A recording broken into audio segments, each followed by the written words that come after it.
안녕하세요. 이베스트 투자증권의 염승환 이사입니다. 계좌를 신규 개설한 고객님께 요약집 주식 상품권 $10를 드리는 이벤트를 진행합니다. 영상 하단 더 보기란을 통해 많은 참여 바랍니다. 네, 안녕하세요. 이베스트 투자증권 염승환 이사입니다. 자, 오늘 2023년 1월 13일 시장 함께 읽기 시작하겠습니다. 어느덧 지수가 2400선 이제 근처까지 왔는데 이 분위기가 계속 이어져서 2500, 600 가면 좋은데 뭐 한 번에 가기는 어렵고요. 뭐 좀 천천히라도 그리고 뭐 급락만이라도 좀 안 했으면 하는 바람이고, 어쨌든 이제 지금 거의 8일 연속 주식시장이 오르면서 좋은 분위기가 계속 연출되고 있습니다. 자, 오늘도 일단 먼저 보고서부터 보고 그리고 또 마감 시황 또 말씀해 드리도록 할게요. 자, 그래서 이제 여기 보시다시피 미국 물가 리스크 뭐 8분 능선 넘었다, 뭐 나쁜 자사주 매입, 그러니까 물가 지표하고 뭐 자사주 매입, 또 TSMC 실적, 또 소비 관련 수요가 나은 이유, 뭐 이런 좀 약간 투자 전략 관련된 내용도 있고요. 그다음에 건설업종 얘기예요. 부동산 시장 점검안, 그리고 이제 기업으로는 삼성카드, DLENC, 두산바켓, 또 SL, 화신, 한국타이어앤테크, 페노션, 이런 기업들에 대한 이제 내용이니까 한번 오늘 또 설명을 한번 드리고 이제 시황 또 한번 말씀을 드리도록 하겠습니다. 미국 물가지수가 이번에 마이너스 0.1을 기록을 했고, 미국이 어쨌든 올랐어요. 미국 증시가 물가지표가 좀 꺾이면서, 그러니까 월데이터 기준으로 마이너스입니다. 왜? 유가가 급락을 해가지고. 작년에 한참 아시겠지만 유가 엄청 높았잖아요. 그러니까 물가는 작년 대비 올해 또 이걸 나타내는 거, 전월 대비도 하는 건데 전월 대비해서도 꺾였고 작년 대비해서도 지금 6.5% 상승이 그쳤어요. 그러니까 9까지 갔다가 물가가 계속 꺾이는 거죠. 그리고 4분기 평균으로 소비자 물가 평균치가 0.13밖에 안 돼요. 이 정도 수치면 조만간 미국 소비자 물가는 2%대로 떨어져요. 이 정도 속도면. 그 정도로 물가가 지금 압력이 엄청 낮아졌어요. 그 원인은 어쨌든 에너지고, 그렇지만 여전히 서비스 물가는 높습니다. 높은 건 사실이고, 임대료가 여전히 높아요. 근데 임대료도 주거비에 후행하니까 조만간 꺾이겠죠. 그래서 에너지 제외한 서비스 물가는 아직 정점이 확인이 되고 있지는 않지만 꺾일 가능성이 점점 높아지고 있다, 이렇게 보시면 되겠고, 추세적 둔화도 지속되고, 1분기에는 또 지난해 1분기에 물가 되게 높았죠. 그때 7% 이상이었거든요. 그러니까 이제 역기저 효과, 지난해 기저가 너무 높기 때문에 상반기에 물가는 급격하게 좀 낮아지지 않을까, 이렇게 보고 있습니다. 아마 하반기에 물가 다시 올라갈 거예요. 하반기에. 왜냐면 중국이 또 리오프닝 하기 때문에. 그렇지만 상반기는 지난해 상반기가 너무 물가가 높아서 그것 때문에라도 물가 상승률은 급격하게 낮아질 가능성이 좀 굉장히 높아졌습니다. 여기서 앞으로 5자도 볼 거고 4자, 3자까지도 아마 물가 상승률을 보게 될 가능성이 높아진 것 같아요.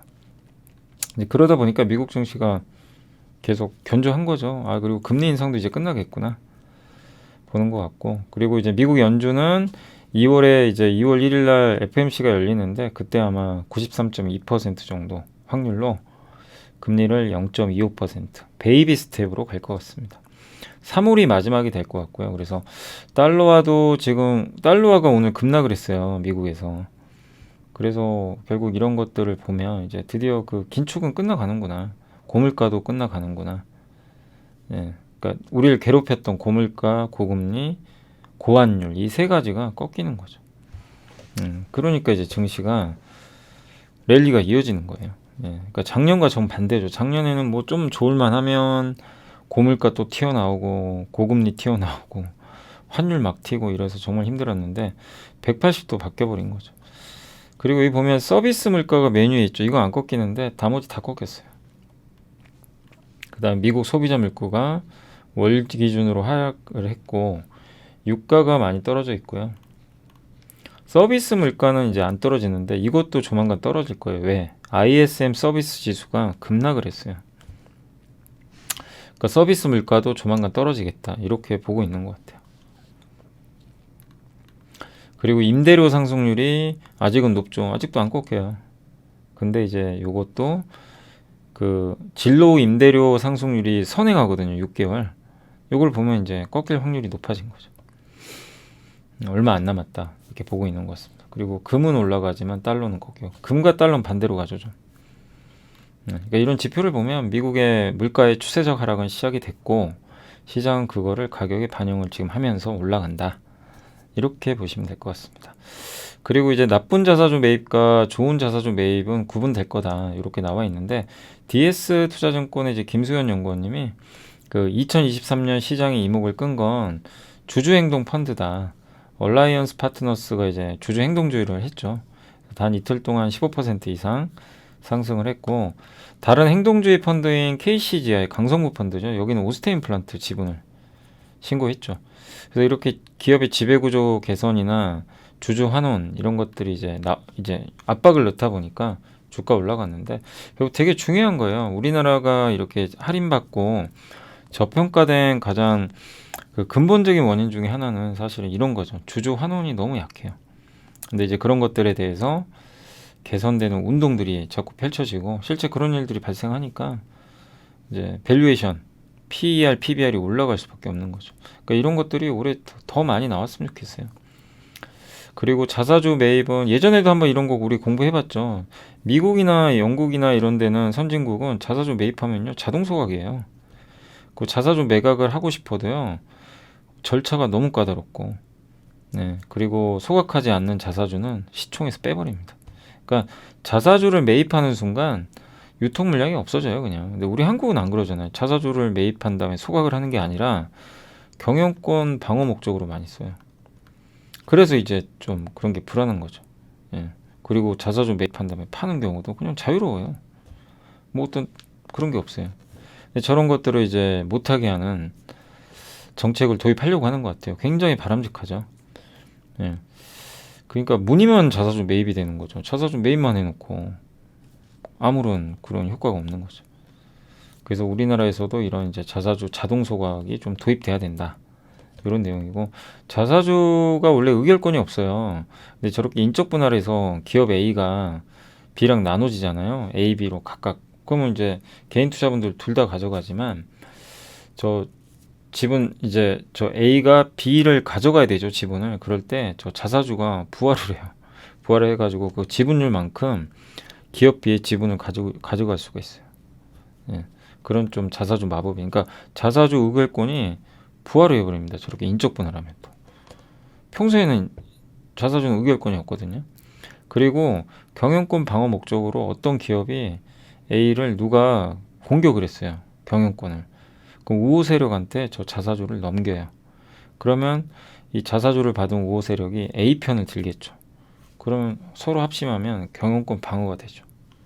평소에는 그게 안 돼요. 자사주가 지분율로 인정이 안 되니까. 근데 우호 세력에 넘기면 이게 부활을 합니다. 그래서 경영권 방어 목적이에요, 다. 근데 저거보다 이제는 주식같이 자동 소각 이게 들어가면 주식 수가 줄고 주가도 올라가는 거죠. 저걸 제도화하겠다는 이제 논의를 하는 것 같아요. 그래서 자기 주식 비율 상위 10곳인데 이게 자기 주식을 이렇게 많이 들고 있어요. 신영, 조광피역, 일성신약 이런 기업들이. 이게 뭐 좋고 나쁘고는 모르겠어요. 뭐 저도 잘 모르는 기업도 있고. 네, 아무튼 여러분들이 요건 참고만 하세요. 이런 기업들이 자사주를 많이 들고 있다. 들고 있는데 소각을 할지 안 할지는 뭐 이 회사가 결정할 문제지만 저런 것들을 이제 제도적으로 개선해주면 자사주 소각할 가능성이 높아질 거 아니에요. 예. 근데 아직 여러분이 유념하실 건 결정된 건 아닙니다. 근데 꼭 저렇게 됐으면 좋겠다는 바람이에요. 그래야 이게 의미가 있죠. 저게 안 되면 뭐 자사주만 이렇게 들고 있으면 사실 아무런 뭐 의미가 없는 거죠. 어떻게 보면. 그래서 자사주 매입 후에 강제 소각은 좀 필요하다. 이렇게 보고 있고, 그럼 TSMC가 1분기 실적 가이던스를 냈는데 실적은 좀 1분기 실적 가이던스 좀 부진했고요. 네, 실적 발표했고 실적도 안 좋았고, 그다음에 예상도 별로 안 좋았습니다. 예, 안 좋을 수밖에 없죠. 그게 정상이죠. 업황이 뭐 반도체 업황 자체가 안 좋으니까. 그렇지만 이제 TSMC가 3나노 공정 위한 대만의 팹을 확장 공사 시작했고 미국에서도 두 번째 팹에서 3나노 공정을 26년부터 시작한다고 합니다. 여기에 한 50조 정도가 들어갈 것 같고요. 아마 미국 공장의 주요 고객은 애플이나 엔비디아가 될 것 같고, 삼성전자도 이제 미국 내 수요와 정치적 요구에 대응하기 위해서 미국 테일러시에 파운드리 팹을 어쨌든 이게 왜 이렇게 됐죠? 삼성전자도 이제 지금 건설하고 있고요. 클린룸 공사 아마 들어갈 거예요. 그러면 올해 말에 연말에 장비가 들어갑니다. 그러니까 먼저 기반을 먼저 만들어놔요. 인프라 장비가 먼저 들어가요. 그래서 클린룸, 뭐 가스 배관 장치 이런 거. 그런 거 하는 회사가 뭐죠? 클린룸 하는 회사가 한양 ENG, 세보 MEC, 그다음에 CNG 하이테크 이런 회사가 있을 거고, 그다음에 거기 배관 같은 거 CCSS라 그러죠. 거기 STI, 한양 ENG 이런 기업들이 하고 있고, 거기 들어가는 이제 부품들을 만드는 회사가 아스플로. 네. 그러니까 여러분들도 공부하시면 이렇게 아마 나오실 거예요. 자동적으로. 이게 먼저 들어가고, 그 다음에 이제 연말에 장비가 이제 본격적으로 들어가요. 이제 각종 장비들이 파운드리니까. 그리고 24년부터 그게 이제 셋업이 되면 양산 들어가는 거죠. 그래서 내년 이제 올해 말부터는 이쪽에 대한 모멘텀이 나올 것 같습니다. 근데 여기 그 도현우 연구원님은 테스랑 솔브레인을 언급을 해줬어요. 이거는 근데 기억나세요? 작년에도 이런 보고서가 있었어요. 몇 달 전에도. 그죠? 그때 솔브레인도 한번 적혀 있었죠. 실제 솔브레인 주가가 좀 많이 올라왔는데, 뭐 테스는 상대적으로 좀 아직 부진하지만 어쨌든 이런 회사들이 이런 뭐 부분에서 수혜를 받을 수 있다는 건 뭐 염두에 두시면 좋겠습니다. 근데 만약에 뭐 이렇게 테스트는 개발 중인데 장비 실패하면 안 되겠죠. 예, 그런 리스크는 있겠지만 잘 좀 개발이 되기를 좀 바라겠습니다. 그래서 어쨌든 테스랑 솔브레인이 조금 수혜를 받지 않을까라는 그런 내용이니까 참고하시면 되겠고, 그 다음에 신한투자증권의 김찬희 학원영 이만영 연구원님이, 저는 이걸 읽어봤거든요. 이거 제목 보고 저게 뭐지? 무슨 내용일까 좀 궁금해가지고, 결론이 뭐냐면 지금 요즘에 투자 관련주가 너무 좋잖아요. 저도 그렇게 봐요. 제가 연말에 미국의 리쇼어링, 한국의 리쇼어링, 모든 나라들이 설비 투자 이제 열을 올린다. 그게 그 중심축 하나 잡아드렸고, 그 다음에 하나가 더 뭐였죠? 중국 소비. 이 두 개를 기본 포트폴리오로 꾸리고 역발상 일부 고배당주. 예, 이렇게 이제 왜 포트를 구성하는 이유는 안정성을 위해서죠. 한 종목에 하면 안 되니까. 그런 건데 여기서는 오히려 소비주를 좀 보자는 의견이에요. 근데 저는 이것도 일견 타당하다고 봐요. 왜냐하면 설비 투자 관련된 기업들 저도 좋게 보지만 주가 급등한 것도 너무 많아요. 예. 미국의 막 인플레 감축법 때문에 거기 들어가서 세제 혜택 받고 주가들이 많이 올랐어요. 뭐 대표적 하나솔루션도 단기간에 주가 한 20% 올라버렸어요. 순식간에. 예. 그러니까 뭐냐면 좋은 건 다 아는데 항상 주식은 뭐죠? 싸게 사서 비싸게 팔아야 돼요. 비싸지면 안 돼요. 그거를 잘 구분하셔야 될 것 같아요. LG엔솔도 작년에 급락했던 이유가 막판에 비싸서 빠진 거죠. 다른 것보다. 그러니까 그런 기업이 싸면은 또 들어가시면 돼요. 그러니까 우리가 투자 관련주를 볼 때도 저도 여전히 이 설비 투자 관련주를 구조적으로 좋게 봐요. 왜냐하면 이게 1, 2년짜리 사이클은 아니거든요. 근데 너무 빨리 올라간 기업들도 있어요. 이제 그런 기업들은 좀 오히려 단기론 조심하시고, 근데 아직 왕따 당하고 있다. 예, 아직도 싸다. 그 대표적인 회사가 오늘 포스코홀딩스잖아요. 오늘 급등했잖아요. 왜 그럴까요? 여전히 싸니까. 그죠? 예. 그러니까 그러니까 이런 시설 투자 관련주 중에서도 뭐 여러 가지 섞여 있어요. 반도체는 되게 독특한 게 뭔지 아세요? 소비랑 설비 투자 같이 들어가 있어요. 중국 소비 살아나면 반도체 좋아지죠. 거기에 전 세계적으로 이제 반도체 공장을 지으니까 반도체 인프라, 세액 공제. 그럼 반도체는 투자 쪽으로도 들어가요. 이 교집합이죠. 이러면 더 좋은 거죠. 이런 것도 있고 투자와 관련된 기업도 있고 이런 고민이죠. 예, 근데 그런 기업들인데 주가가 저밸류다. 그러면 이제 우리가 투자할 수가 있는 거죠. 그래서 항상 어떤 아이디어든 뭐가 됐건 간에 마무리는 밸류로 가야 돼요. 그래서 싸 비싸. 비싸면 하면 안 돼요. 그걸 꼭 말씀드리고 싶은 겁니다. 자, 그래서 이제 내용 소개해드리면 아무튼 이제 20년, 21년까지는 재화 소비가 집중했죠. 집에 있으니까 내구재 고치하고 막 그랬죠, 우리. TV 사고. 저도 뭐 가전 사고 막 TV도 샀거든요. 근데 22년부터는 안 하죠, 그런 소비를. 그래서 투자 관련주가 급등했어요. 태조, 이방원 대표적이죠. 예. 괜히 간 거 아니에요. 태조, 이방원도. 그리고 한국의 투자 사이클은 이제 22년 4월부터 실제 저점에서 11월까지 추세적 반등이 나왔습니다. 근데 이제 정점이 좀 어느 정도 왔대요. 그러면 여기서 더 가려면 모멘텀이 필요하다. 근데 금리 오르죠.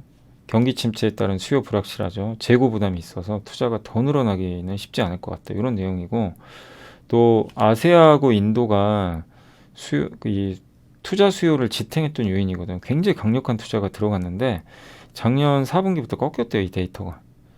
그래서 오히려 마이너스 나오고 있대요. 한국의 아세안 인도양 수출이 꺾였습니다. 그리고 여전히 북미 쪽은 좋아요. 북미 쪽은 투자는 여전히 좋은데 긴 호흡에서 유진되지만 여기도 나와 있죠. 단기적으로 너무 정부 보조에 기댄 투자만 가지고는 이건 좀 쉽지 않다. 그러니까 이것도 맞는 얘기예요. 저 정부 보조만 기대서는 안 되고 이제 실적도 체크하면서 가야 돼요. 그러니까 보통 저런 어떤 이벤트가 발생하면 주가가 한 번에 확 올라요. 불타고. 여러분도 많이 경험해 보시죠. 그 다음에 주가 어떻게 돼요? 옆으로 가요. 그러다가 더 이상 모멘텀 없는데 뭐 조금이라도 건덕지가 생겼다 그럼 급락해요. 근데 거기서 실적 보여주고 새로운 모멘텀 또 나오면 레벨업 합니다. 이제 그 과정이 꼭 있어요. 네, 그러니까 그런 것들을 여러분들이 잘 유념하시고 이미 그러니까 이제 저도 항상 말씀드리는 게 늦었으면 쫓아가지 마라. 다른 거 보자. 이 말씀을 자꾸 드리는 거예요. 그래서 이제 이런 미국의 인플레 감축법에 기대서 주가 올라간 기업들은 단기적으로 저도 마찬가지예요. 이미 오른 거는 좀 보수적으로 보자. 주가상. 단 안 올라간 게 뭐가 있나 이걸 찾아보는 거예요. 근데 그중에 주가가 저평가돼 있으면 투자해도 돼요. 그러니까 밸류를 보고 하자는 거예요. 근데 반면에 이제 소비 관련주는 지금 완전히 최악입니다. 재작년 12월부터 꺾였어요. 지금 코로나 저점 수준까지 가 있대요. 이 소비 심리나 이런 거 지표들이. 근데 우리나라가 뭐 외환위기는 아니잖아요. 그 정도까지 낮아져 있대요. 소비 경기 선행 지수가 이미 옛날에 그 위기 때 있죠. 금융위기 이런데 얼마나 낮은 겁니까? 그래서 오히려 지금 당장은 아니더라도 하반기엔 소비 사이클이 순환할 수 있다. 소비가 계속 위축되지 않죠. 그리고 하반기에는 금리가 인상이 끝나고요. 예, 또 미국이나 이런 데서도 금리 인상 사이클이 끝나고 경기가 좀 턴어라운드 할 수도 있어요. 그리고 하반기엔 중국인들이 올 수도 있어요. 단체 관광. 우리나라 내수 경기엔 좋은 거죠. 그죠? 그래서 이런 것들을 보면 우리가 이 내수 소비주도 그냥 지금 최악이니까 이거 보지 마. 이거는 아닌 것 같아요. 한번 고민해 볼 필요는 있어요. 네, 그래서 근데 물론 이제 지금 당장은 석유화학 쪽이 좀 괜찮죠. 요즘에 중국 수출 비중이 높은 소비주잖아요. 거기 들어가는 중간재니까. 그리고 중국 수출되는 석유화학 제품의 7, 80%가 중국에서 최종 소비가 돼요. 이 아이디어는 우리가 이미 다 알고 있었죠. 중국 리오프닝 하면서부터. 네, 그리고 재고 부담이 없는 걸 보셔야 됩니다. 그래서 대표적인 게 음식료하고 정유주. 이쪽이 좀 없는 것 같아요. 네, 그래서 여기 보시면 한국 소비와 투자 사이클인데 요거는 그 뭐냐면 요 회색 선은 투자는 이렇게 늘어났어요. 소비는 완전 꺾여버렸죠. 그죠? 그 다음에 인도나 아세안 투자 사이클 꺾이고 있습니다. GDP 내 고정자산 투자 비중이 워낙 커요. 그러니까 좀 소강 상태 갈 수 있다는 얘기고 나쁘다가 아니라 우리나라에서 수출하는 기계류 이제 설비 투자용이죠. 미국이 압도적으로 많고 그 다음이 중국인데 중국은 성장률이 없어요. 그만큼 원래 컸던 나라인데 점점 안 좋아지는 거고 어디가 제일 성장률 커요? 인도죠. 그래서 앞으로 떠오르는 나라는 인도예요. 인도 쪽. 다만 너무 지금 이제 성장률이 가파르니까 조금 정체될 수도 있는 거죠. 그래서 인도가 중요하죠. 미국과 제가 봤을 때는 미국 인도가 가장 좀 우리나라한테 이제 좀 중요해지는 것 같아요. 이런 지표들 보면. 그리고 설비 투자 선행 지수는 꺾였어요. 동행은 여기인데, 그러니까 약간 투자 관련된 기업들이 좀 쉬어갈 수 있다라는 걸 나타내는 데이터입니다. 뭐 틀릴 수도 있겠지만, 근데 소비는 그냥 완전 박살이 났어요. 선행 지수가. 예, 그 정도로 지금 안 좋아요. 투자는 증가, 소비는 급감. 이걸 나타내요. 산업별 재고인데 가구 최악이죠. 왜? 집 거래가 안 되니까. 의복, 의류, 내수 의류주 보셨어요? 한섬, 뭐 SJ그룹 제가 몇 개 보니까 LF 많죠. 뭐 이게 더 네이처홀딩스도 있을 거고 우리 의류주들 많잖아요. 브랜드 정말 안 좋더라고요. 이 주가들이 왜 내수가 안 되니까. 또 이번 4분기는 망했다는 표현은 좀 죄송한데 아니 날씨가 따뜻해가지고 11월에 패딩이 안 팔려요. 근데 이제 그런 건 다 지나간 이슈고 올해 하반기를 보면 이렇게 재고들도 낮은 상태에서 업황 되게 안 좋았잖아요. 예. 그래서 여기 뭐 종이도 있고 석유 정제, 정유주 이런 것들까지 해서 조금 좋아지지 않을까 이런 내용인 것 같아요. 한번 이건 고민을 해보세요. 뭐 이게 정답인지 모르지만 이런 내용들도 일부 있습니다. 그러니까 의미가 좀 있는 것 같아요. 그래서 우리가 너무 한쪽에 쏠리면 안 되니까 투자 관련된 기업들도 계속 뭐 안 오른 게 뭘까 고민을 하면서 너무 오른 건 좀 조심하시고 그럼 소비주 중에서 안 간 게 뭐가 있나 이런 것도 한번 우리 내수 쪽에서도 찾아보는 것도 의미가 있는 거 아닌가. 왜냐하면 싸니까 한번 그런 고민도 한번 해보세요. 예. 그리고 부동산 시장 점검인데 건설주 관련된 얘기인데 과거의 부동산 사이클이 경기 악화에는 빠르게 악화되고요. 경기가 회복되면 느리게 반응한대요. 미분양 물량은 이제 회복될 때 빠르게 해소되고 각종 부동산 규제도 완화됩니다. 그래서 옛날 사이클을 보고 지금 예측하는 거예요. 2008년에서 2012년이 우리나라 부동산 안 좋았던 시기입니다. 그때를 공부하는 거예요. 그래서 연평균 18% 상승하던 서울 아파트 가격이 2013년까지는 하락을 했고 당시 아파트 안 살려고 그랬어요. 진짜로. 예, 왜냐면 가격이 떨어진다는 인식이 너무 강해서 몇 년째. 미분양도 7.6만 세대에서 이게 그 2000 언제죠? 8년 12월에 16만 세대까지 올랐어요. 그러다 이제 감소한 거죠. 빠르게 감소했어요. 미분양의 40% 수준에 육박한 그 준공후 미분양 있죠. 준공한 다음에 미분양된 거예요. 그거 어떻게 해야 돼요? 할인 분양한 거죠. 그 기억나세요 혹시? 그때 2008년도인가 그때 막 할인 분양 많았어요. 2009년도에 그 고덕동에 위치한 고덕 아이파크가 할인 분양했어요. 그때 15에서 28%. 심지어는 어떤 아파트는 입주 2년 후에 매매가가 분양가보다 낮으면 1억 원까지 환불하는 풋옵션도 들어가 있었다고. 예. 요즘에 뭐 할인 분양 얘기도 나오더라고요. 비슷하죠 상황이. 그러니까 미분양이 그래서 빨리 준대요. 저런 적극적인 대책들이 나오기 때문에 미분양은 급격히 준다. 늘었다가. 그리고 금리가 그때 또 낮아진 것도 하나의 원인이죠. 금리가 급격하게 떨어졌어요. 네. 여기 12년 말이죠. 12년. 그 주담대 금리도 많이 떨어졌고. 그래서 이명박도 정부 시절이죠. 그때는. 그때 또 부동산 규제 엄청 완화한 것도 아마 기억나실 거예요. 또 보금자리 주택 공급 정책도 나왔었고. 사실 이제 이건 12만 가구만 공급된다. 원래 150만 가구인데 중단됐죠. 근데 이제 이걸 복귀하면서 무슨 얘기를 하냐면 과거보다 이번 사이클은 더 짧게 끝날 것 같다. 부동산 지금 하락 사이클 이미 시작됐죠. 작년부터. 근데 이게 언제까지 갈지는 모르지만 바로 해결은 안 되죠. 대부분 내년까지는 보고 계시는 것 같은데 2008년부터 5년 동안 하락 사이클이었거든요. 예. 근데 이번에는 5년은 안 간다. 좀 짧다. 그 내용이에요. 왜냐하면 세 가지. 수도권 중심으로 재건축 재개발 공급이 늘어나요. 그리고 사람들이 경험을 해봤잖아요. 실수요자는 빨리 움직인다는 겁니다. 그래서 지금 현재 재건축 연한이 준공 30년 이상 아파트가요. 정말 많아요. 지금 136만 호인데 2015년에 50만 호에서 벌써 2.7배. 2030년이 되면요. 엄청납니다. 411만 호. 아니 왜냐면 아파트가 자꾸 노후가 되니까. 그래서 2018년 12년도 당시에는 이 30년 이상 된 아파트가 얼마 없었어요. 10만 호. 지금은 이렇게 늘어난다는 얘기죠. 그래서 아파트 분양 물량은 주는데 관건은 재건축 재개발은 급증한다는 얘기예요. 그래서 재건축 재개발 비중이 무려 48%까지 올해 늘어날 거예요. 그러니까 이거는 되게 대형사한테 유리한 거죠. 대형사가 재건축 수주를 많이 하잖아요. 거기다가 또 수도권 비중이 높아요. 그래서 긍정적이다.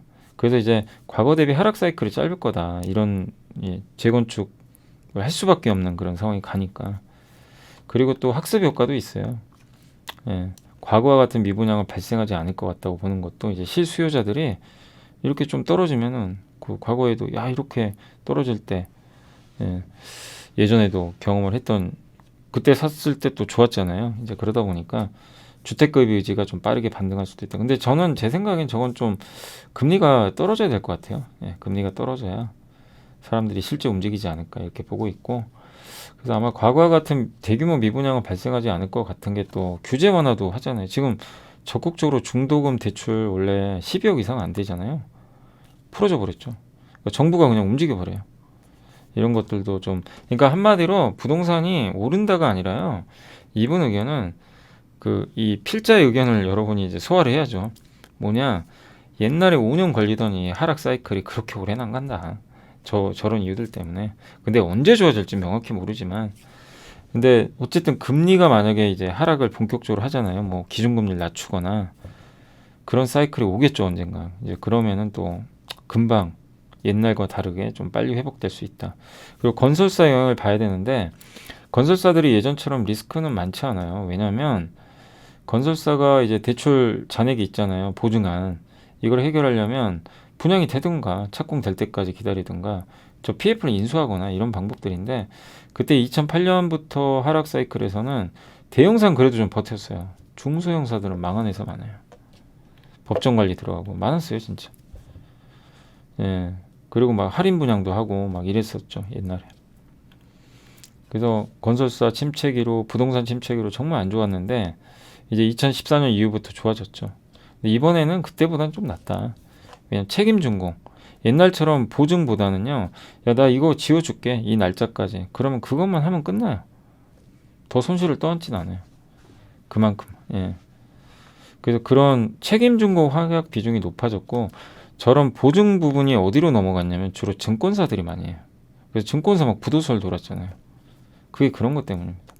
과거랑 다른 거는 건설사들의 리스크가 좀 많이 줄어들었어요. 그리고 수도권 중심으로 재건축, 재개발, 분양 비중이 높고 연대보증이나 이런 것들을 좀 줄였죠, 옛날보다. 여기 책임준거 확약 나와 있죠. 천재지변 등 불가항력적인 사유가 아니면 시공사가 예정된 공사기간 내에 대상 건축물을 준공을 해야 돼요, 무조건. 예. 그렇게만 하면 이제 리스크는 줄어드는데 이걸 위반하면 이제 손해가 커지는 거죠. 그래서 공사비만 이제 어떻게 보면 떠안는 거죠. 예, 최대 금액이. 그리고 순현금도 많아요. 현대건설, GS건설만 좀 재무가 안 좋아요. 순부채가 좀 있어요. 근데 현대건설, DLNC, 대우건설은 좀 순현금 상태라 안정적입니다. 그리고 부동산 그 경기 악화가 이제 장기간에 물론 리스크는 있습니다. 이게 너무 장기화되면 또 미분양도 계속 발생하고 이러면 안 좋겠지만 아주 장기간만 이게 발생하지 않는다면 네, 리스크는 그렇게 크지 않을 것 같다. 그리고 그 레고랜드 때문에 좀 어려웠던 부분도 있었지만 이제 정부가 지원도 해줬고 그래서 여기 의견은 좀 모르겠습니다. 일반적으로 24년부터도 보던데 23년 하반기부터 조금씩 좀 좋아지지 않을까. 부동산 경기 회복을 좀 쳤는데 이건 뭐 모르죠. 어떻게 될지. 제가 뭐 부동산 전문가도 아니고. 예. 그래서 부동산 경기 연착륙을 위한 정부 규제 완화도 계속 이어질 것 같고 그리고 저는 이제 뭐 그런 거보다는 저는 어차피 주식 얘기를 해야 되니까 건설업종 주가를 얘기를 해야 되겠죠. 그래서 건설업종 주가도 이제 이분 의견은 이번 1분기가 좀 바닥 아니냐 이렇게 보고 있는 것 같아요. 그 전국 아파트 가격이 옛날에 이렇게 빠졌다가 지금 급격히 떨어졌죠. 미분양이 여기거든요. 아직은 낮아요. 절대치로는. 그죠? 옛날에 비하면. 근데 증가율이 장난이 아니죠. 그만큼 지금 많이 늘어나고는 있어요. 그러니까 위험한 거죠. 그러니까 아주 위험하다기보다는 조금씩 리스크가 있는 거죠. 그리고 옛날에 이제 미분양. 근데 금리가 오르면 확실히 안 좋아요. 그죠? 그러니까 따라 올라가겠죠. 그러니까 금리가 언제 꺾이느냐가 진짜 관건인 것 같아요. 기준금리가. 오늘도 올렸는데 그래서 우리가 이 부동산 하시는 분들도 이게 계속 그걸 좀 보세요. 그 기준금리 인상이 언제 끝나고 그 기준금리 인하할 수도 있어요. 나중에. 그때가 진짜 괜찮아지는 타이밍이 되겠죠. 보시고 그 다음에 전국에 이렇게 아파트가 노후가 됩니다. 그러니까 건설주들이 나쁘지는 않은 거예요. 이거 다 바꿔야 될 거 아니에요. 언젠간. 그죠? 재건축 재개발은 또 이게 안정적이죠. 사업도. 예. 그래서 이 비중도 이렇게 늘어났고 그래서 너무 막 그냥 대형 건설사까지 부정적으로 보지 말자. 이게 증권사가 이렇게 커졌어요. 연대보증이. 예, 신용 공유한 게. 옛날보단 건설사가 좀 낮아졌고. 예. 그다음에 이게 이제 연대보증, 채무인수, 자금보충, 책임준공 그 내용들이니까 한번 읽어보시고. 책임준공은 건축비만 떠안는 거예요. 이게 많아요. 건설사는 지금. 채무인수나 이제 채무를 직접 다 인수하는 거고 연대보증하는 거죠. 다 같이 떠안는 거죠. 예. 그거는 옛날에 많았는데 지금은 아무튼 책임준공 비중이 높아졌다. 그래서 리스크가 좀 줄어들었다. 이렇게 생각을 하시고 보시면 좋겠습니다. 그리고 건설사 마진 추이인데 이건 전망인데 아무튼 이번 1분기를 바닥으로 조금씩은 좀 회복되지 않을까 보고 있는 것 같고요. 부동산 사이클인데 규제 강도는 꺾였고요. 그죠? 그 다음에 PF 리스크도 좀 이제 정점은 지나가고 있어요. 둔촌주공 다음 주만 넘겨주면 둔촌주공도 그 주택 보증공사가 아마 대출해 주는 것 같더라고요. 그래서 아마 리스크 넘어갈 것 같고 금리는 아마 올해 연말이나 하반기에 모르겠습니다. 내려갈지는 지켜봐야 되겠고 그 다음에 건설주 주가인데 미분양도 이제 아직은 늘지만 따라가겠죠. 그래서 주가도 좀 하반기부터 좋아지지 않을까. 2분기나 그렇게 보고 있는 것 같습니다. 어쨌든 지금 최악은 좀 지나가는 뭔가 분위기들이 나오니까 예, 이렇게 보자는 거고 물론 이것도 틀릴 수도 있어요.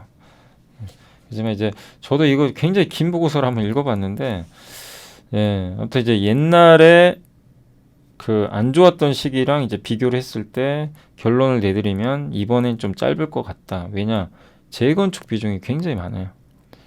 네, 그게 좀 있고 그 다음에 옛날과 다르게 책임 준공을 많이 했어요. 그래서 건설사 리스크가 줄어요. 그리고 중소건설사도 며칠 전에 한번 분석한 자료 보여드렸지만 분양 잘 돼요. 아직까지 엄청나게 미분양이 많은 건 아니에요. 네, 늘고는 있지만 그리고 다행히 금리 꺾이기 시작했고 시중금리 자금시장 돈 돌기 시작했고 그 다음에 둔촌주공 리스크도 많이 완화될 것 같고 이런 거 보면 최악은 지나가지 않았나. 그리고 무엇보다 건설주들은 지금 워낙 싸잖아요. 주가들이. 예. 그걸 한번 염두에 두시면 좋을 것 같습니다. 그래서 한번 좀 정리하자는 측면에서 한번 보셨으면 좋겠고 그 다음에 이제 기업으로 넘어가서 삼성카드 실적은 그렇게 좋지는 않아요. 5% 정도 올해 감익할 것 같고 이게 금리가 너무 오른 게 문제죠. 예. 그렇지만 비용은 줄일 것 같고 예. 근데 요즘에 이제 카드채 금리도 좀 낮아져서 긍정적이라고 합니다. 연체율 상승 같은 것도 좀 약간 있지만 아주 뭐 엄청 느는 건 아니니까요. 그래서 올해 좀 이익이 감소하는 건 좀 부담은 되지만 분명한 건 싸죠. 진짜 저평가돼 있죠.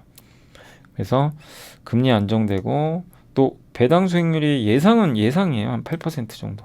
7에서 8 나오니까 배당 매력으로는 괜찮다. 그러니까 이 삼성카드 투자하셔가지고 뭐 큰 수익 난다는 아니에요. 그건 어렵지만 배당을 노린 투자로는 매력 있다. 이렇게 주가 조정이 나올 때 보시고 DLNC는 목표 주가를 낮췄지만 실적은 안 좋을 거예요. 이미 다 알려져 있고 플랜트 부분이 지금 성장합니다. 국내 주택은 좀 어려워요. 아직은. 예, 그걸 염두에 두시고 원가율이 증가하니까 주택 그리고 23년, 24년까지는 매출이 안 는답니다. 근데도 유지는 해요. 근데 주택이 꺾이는데 매출이 유지되면 다른 데가 메꾼다는 얘기죠. 거기가 어디죠? 예, 그 플랜트 부분입니다. 그래서 아마 플랜트가 메꾸면서 매출액은 조금 유지가 될 것 같다. 이렇게 보고 있습니다. 그래서 또 우발 채무 얘기도 많이 나오지만 뭐 DLNC는 우발 채무가 없어요. 그냥 PF가 0이라고 하더라고요. 그래서 현금도 되게 많죠. 순현금.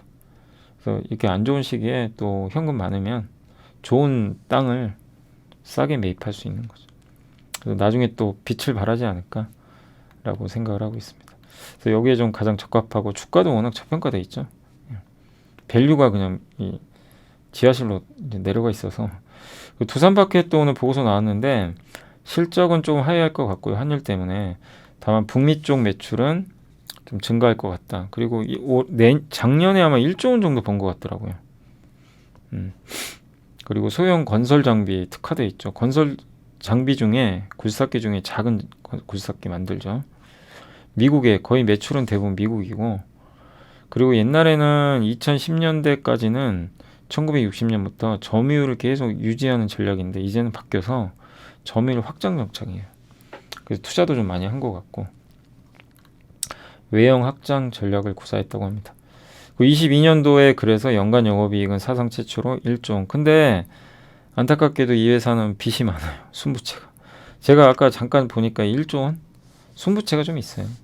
그래서 좀 부채를 조금 줄여면 어떨까 그런 좀 아쉬움은 남습니다. 예.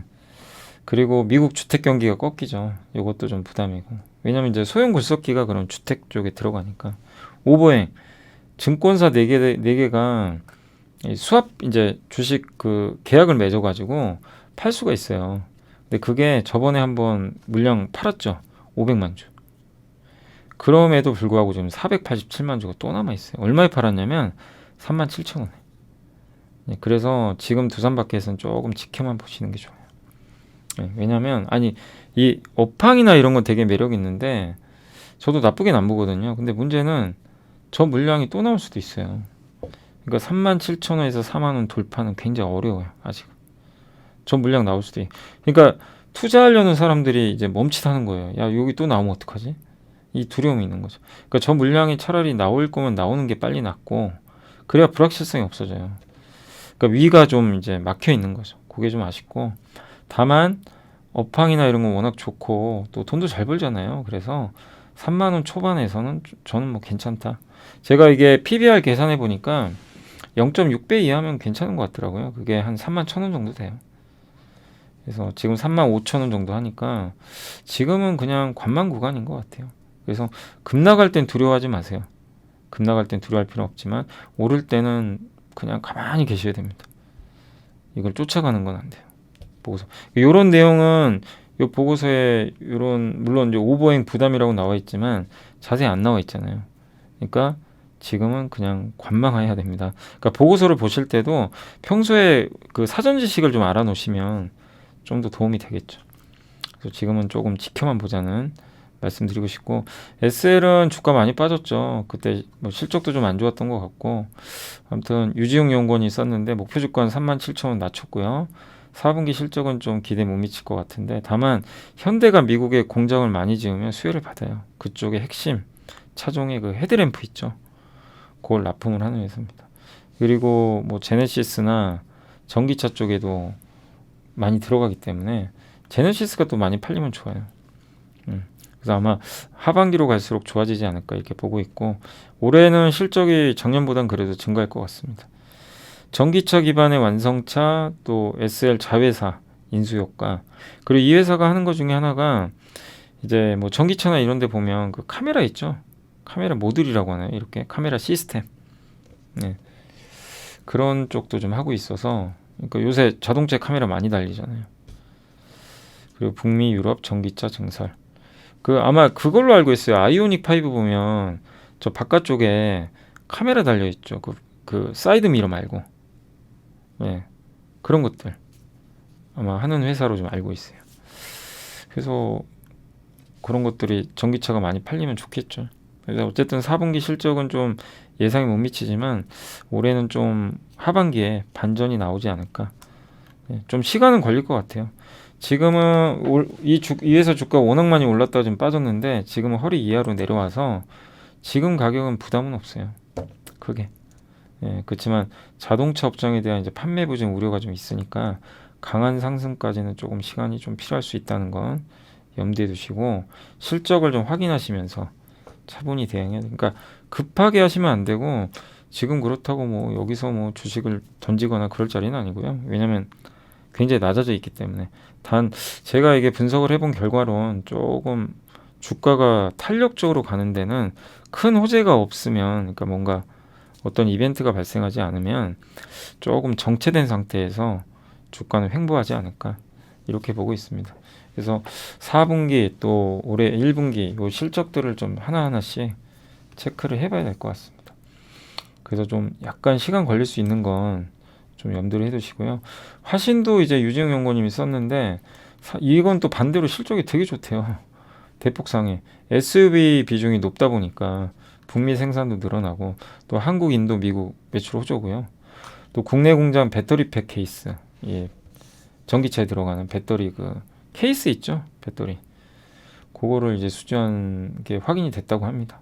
북미에도 아마 진출할 것 같고, 그래서 2023년 초부터 수주 모멘텀 좀 나오지 않을까 이렇게 보고 있는 것 같아요. 그리고 PBR인가요? PER이겠죠? PER 그죠? PER 2.8배로 좀 저평가되어 있고, 근데 제가 한번 이게 봤거든요. 재무제표 주가 싸요. PBR 2.8배밖에 안 되고, 예, 단 부채가 많아요. 순부채가 3천억이나 됩니다. 이자 비용이 분기당 45억이나 나가요. 분기에 200억을 버는 회사인데 영업이익이 그중에 45억은 까지는 거예요. 왜? 이자 내야 되니까. 저게 좀 아쉬워요. 그래서 저는 화신 좀 더 좋아지려면 저 부채를 빨리 갚아야 되지 않을까. 부채보다는 유일한 리스크예요. 그래서 싼 건 맞아요. 뭐 비싼 건 아닙니다. 그렇지만 저는 화신은 제 개인적인 생각엔 지금 고금리 시대잖아요. 그래서 조금 관망하는 게 맞지 않나 그런 생각은 들었어요. 이게 좀 아쉬워요. 부채가 좀 많습니다. 한국타이어는 한국투자증, 그러니까 저게 영업이익에 차지하는 비중이 낮으면 상관없어요. 근데 이제 20%면 적은 건 아니거든요. 이자가 꽤 많이 나가요.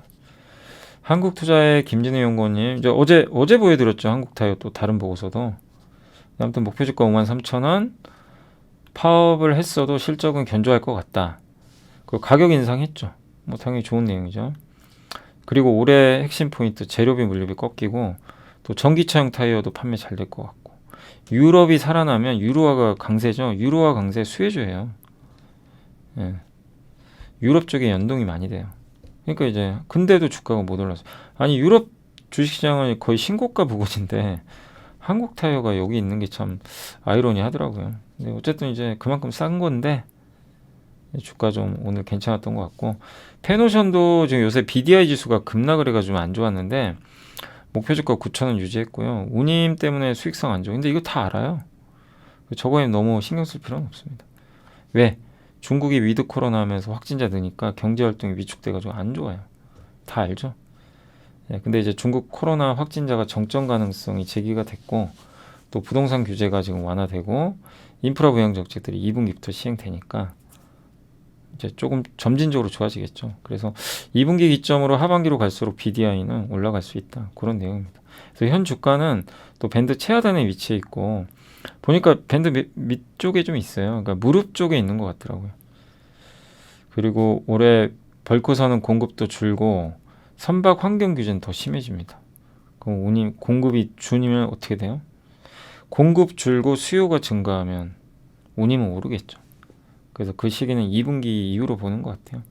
그래서 쌀 때 사서 비싸게 사는 전략이 필요하고, 무릎이 얼마냐면 0.63배인데요. 6,100원 나와요. 그러니까 지금 주가가 비싸지 않은 거죠.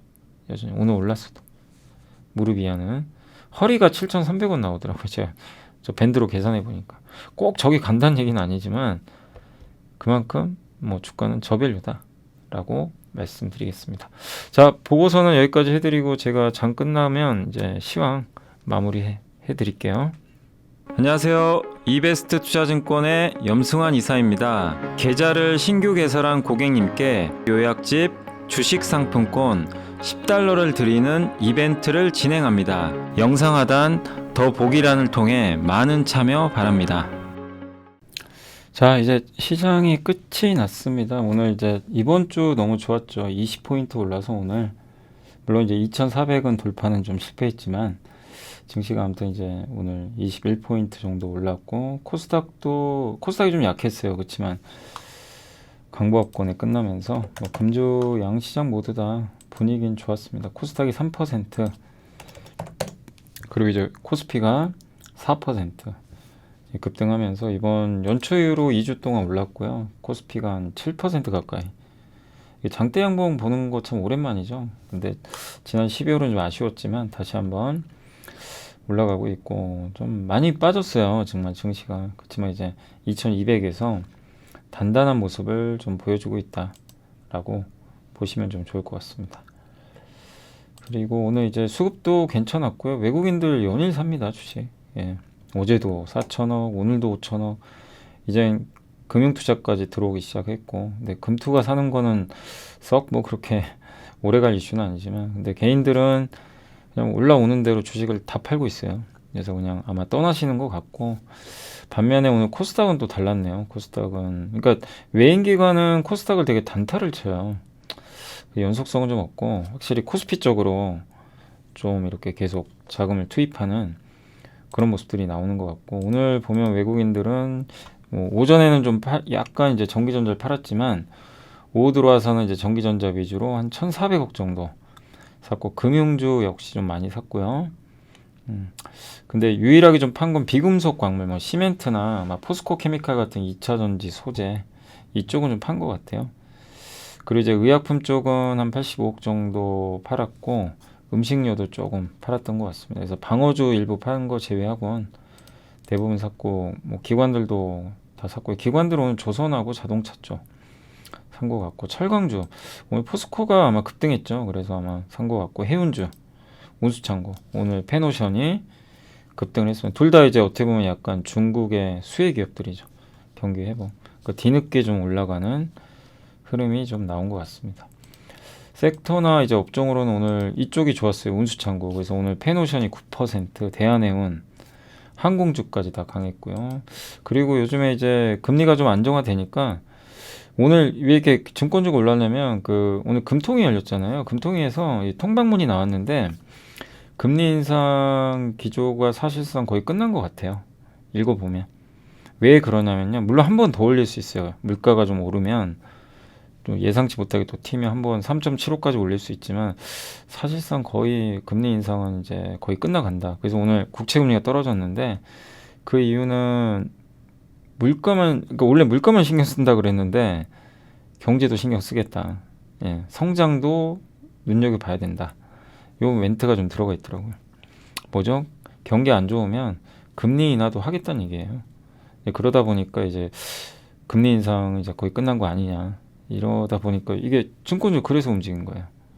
예, 금리에 민감하니까. 오늘 좀 특히 증권업종, 금융업종도 일부 좀 강세를 보인 건 이제 금통위의 그런 뭐 멘트가 좀 일부 있었다라고 보시면 좋을 것 같고, 그리고 오늘 섹터로는 해운주 좋았고, 건설기계는 다음 달에 아마 이제 우크라이나랑 종전 뭐 합의할 거란 얘기가 있더라고요. 근데 진짜인지 모르겠어요.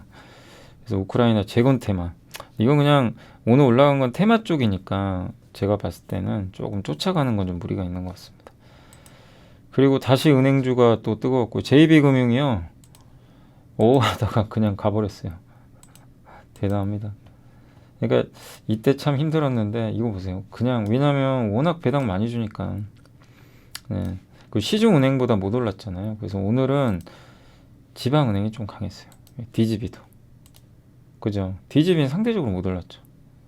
그래서 아마 지방은행이 좀 뒤늦게 약간 시중은행을 이기려고 하는 거예요. 그리고 오늘 정유주 좋았죠. 그러니까 어제도 제가 SOE를 한번 설명드렸지만 뭐 주식 투자라는 게 이렇게 너무 복잡하게 생각할 필요 없고, SOE의 키포터는 뭐예요? 유가잖아요. 재고자산. 예, 그러니까 중국 경기 이런 것들인데 유가가 하단이 70달러니까 이미 이제 바닥 찍어버린 거죠. 밸류도 무릎 위하고. 그래서 이게 또 올라간다고 해서 뭐 구조적인 상승은 아니지만 어느 정도 올라가면 또 트레이딩으로 이익 실현하세요. 그러니까 명확하게 구분을 하셔야 돼요. 내가 이거를 장기 투자할 건지 트레이딩 개념으로 하는 건지. 예. 이걸 병행하시는 것도 되게 좋죠. 그리고 메타버스 오늘 좋았고, 항공주 좋았고요. 의료주도 오늘 괜찮았네요. 그동안 의료주도 많이 빠졌죠. 감성코퍼레이션이 많이 올랐네요. 다른 의료주는 또 안 갔네요. 다 간 건 아니고요. LNG 쪽도 좋았고, 오늘 아까 이제 말씀드린 증권업종 좋았고요.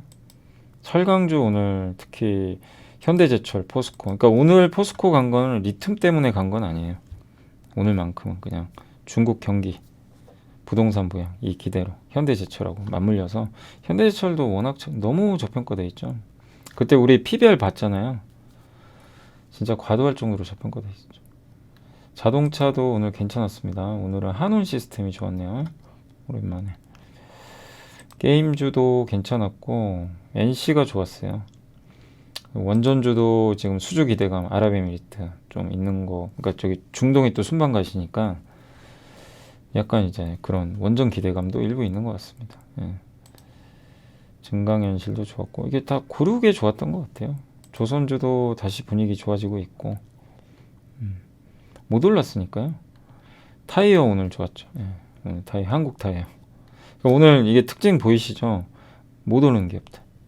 이게 다 순환매가 돌고 있습니다. 좀 아쉬운 건 삼성전자 하이닉스도 좀 삼성전자도 좀 한번 팍 좀 갔으면 좋겠는데 강하진 않더라고요.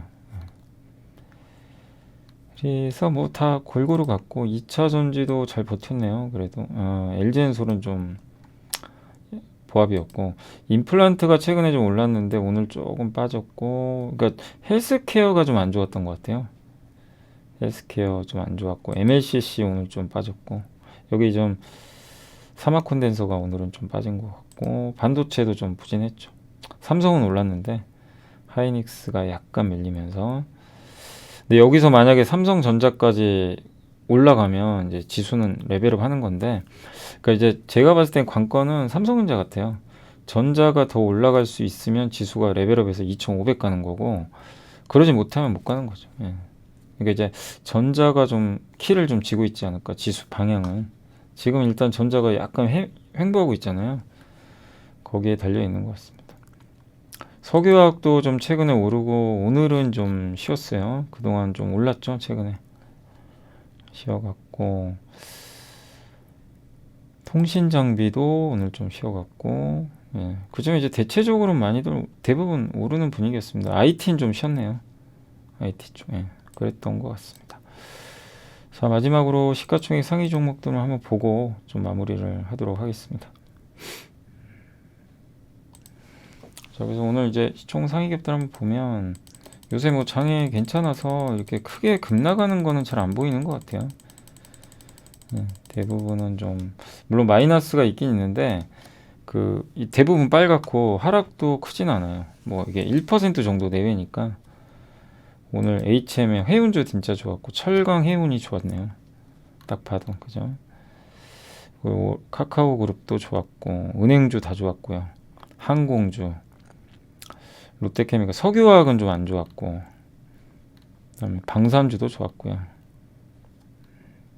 지주사 HD 현대제철도 오늘 좋았습니다. 그리고 지금 최근에 많이 빠진 거 어디예요? 음식료도 한번 나중에 순환면 돌겠죠. 그러니까 그리고 건설주도 오늘은 뭐 급등은 아니지만 좀 버텨줬고 두산밖에서 아까 설명드렸어요. 어떤 내용인지 좀 이해되시죠? 나쁘다가 아니라 이제 그런 약간의 물량 부담 그게 조금 있는 거죠. 그리고 이렇게 금리 떨어지면 삼성카드한테도 나쁜 건 아니에요. 그죠? 예. 조달금리가 떨어지니까 증권주 대체적으로 좋았고요. 포스코인터 좋았고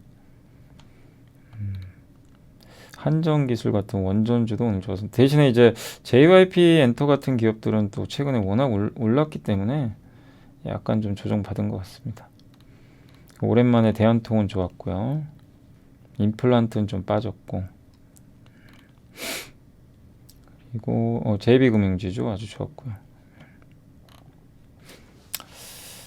그리고 현대두산인프라도 이제 아무래도 그쪽 섹터죠. 그 건설기계 쪽이다 보니까 크게 빠진 거는 이렇게 눈에 딱 띄진 않는 것 같아요. 그죠? 예. 그래서 현대건설기계도 그렇고 그래서 대체적으로 좋은 분위기 좀 이어졌다라고 정리를 해드릴 수 있을 것 같고 아무튼 지금 시장 분위기도 좋고 또 삼성전자라든가 이런 기업들의 지금 움직임도 뭐 나쁘진 않아요. 다만 이제 삼성전자가 제 생각엔 움직여줘야 됩니다. 그래야 지수가 위가 열려요. 예, 그죠? 뭐 당연하겠죠. 그래서 전자가 이 전고점을 돌파하느냐 이게 올해 1월달 좀 장 또 흐름을 결정짓지 않을까 이렇게 생각은 하고 있습니다. 아무튼 이번 한 주 너무 고생하셨고 뭐 이번 주에 오늘은 뭐 특별한 이슈는 없었고 그 금통위 금리 결정 정도 있었고요. 테슬라가 미국에서도 전기차 가격을 크게 내렸나 봐요. 그 부분이 조금 이슈가 있었던 것 같고 네.